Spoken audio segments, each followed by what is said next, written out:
সম্পর্কে কখনো অপশন রাখতে নেই।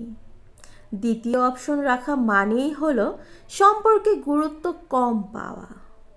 আর যে সম্পর্কে গুরুত্ব কম থাকে সে সম্পর্ক বেশি দিন টিকে থাকতে পারে না।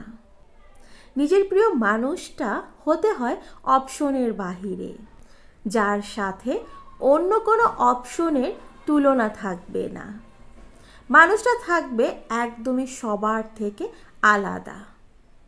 যখনই সম্পর্কের মাঝে একাধিক অপশন চলে আসে তখনই সম্পর্কের গুরুত্ব কমতে থাকে। প্রায়োরিটির দিক থেকে প্রিয় মানুষটা সবার উপরে থাকতে হয়।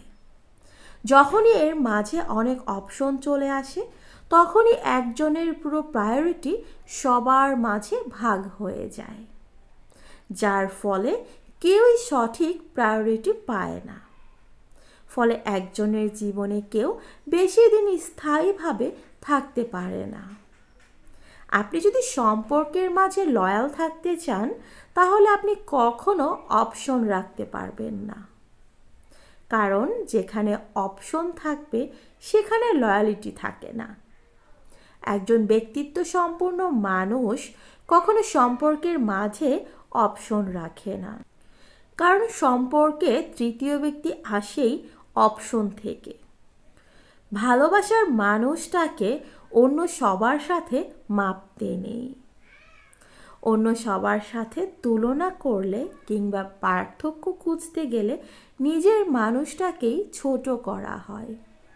প্রিয় মানুষটা যেমনই হোক সবার থেকে আলাদা, সে তার ভালো মন্দ যাই থাকুক না কেন ওই মানুষটাই আপনার প্রায়োরিটি লিস্টে সবার উপরে থাকবে।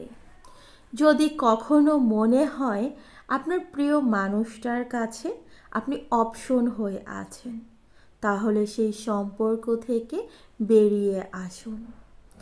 কারো জীবনে অপশন হয়ে থাকা মানে আত্মসম্মানে আঘাত দেয়া, এবং এটা নিতান্তই অপমানজনক কাজ।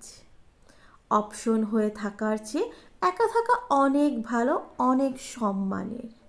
জীবনে কারোর কাছে অপশন হয়ে থাকবেন না, কিংবা কাউকে জীবনে অপশন করে রাখবেনও না।